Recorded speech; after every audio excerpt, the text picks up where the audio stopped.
4월 13일 유권자들은 이렇게 생긴 투표용지를 받아들게 됩니다. 참 길죠? 세로가 33.5cm, 역대 가장 긴 투표용지인데요.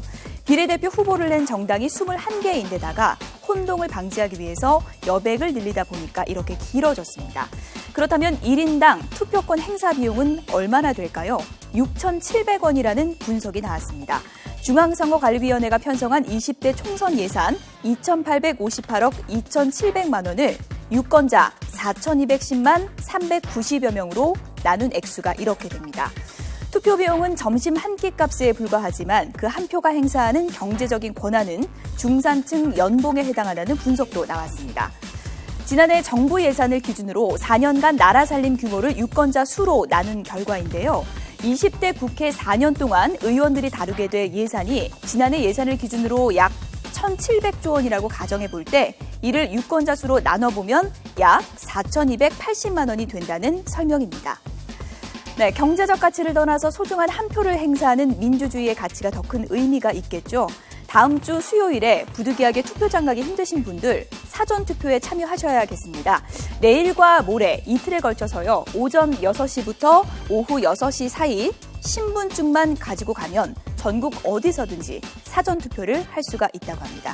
이영원 기자가 보도합니다. 4.13 총선 당일 투표할 여유가 없는 유권자들을 위해 사전투표가 진행됩니다. 전국 단위로는 재작년 6.4 지방선거에서 처음 실시됐고 국회의원 선거로는 이번이 처음입니다. 국회의원 선거에서는 사전투표가 처음으로 시행되어 투표율이 사실상 사흘로 늘어난 효과가 있기 때문에 유권자의 투표 참여가 높을 것으로 기대됩니다. 지난 지방선거 당시 전체 투표자 가운데 사전투표자 비율은 20.2%에 달했습니다.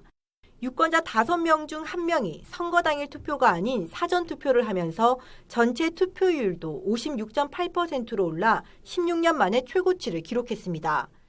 또 지난 사전투표 결과가 실제 최종 당선 결과와 거의 일치해 선거 판세를 읽는 가늠자 역할도 합니다. 실제로 6.4 지방선거에서 서울구청장 선거투표 현황을 보면 서대문구와 강동구 사전투표 득표율과 전체 득표율이 근소한 차이를 보였습니다. 전체 25개 구 가운데 중랑구를 제외한 24곳이 사전투표에서 앞선 후보가 결국 당선된 것으로 나타났습니다.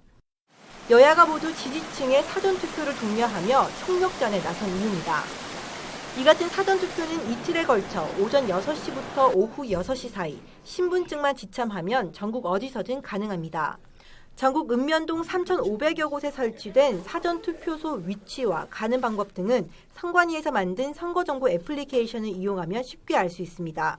YTN 이영훈입니다.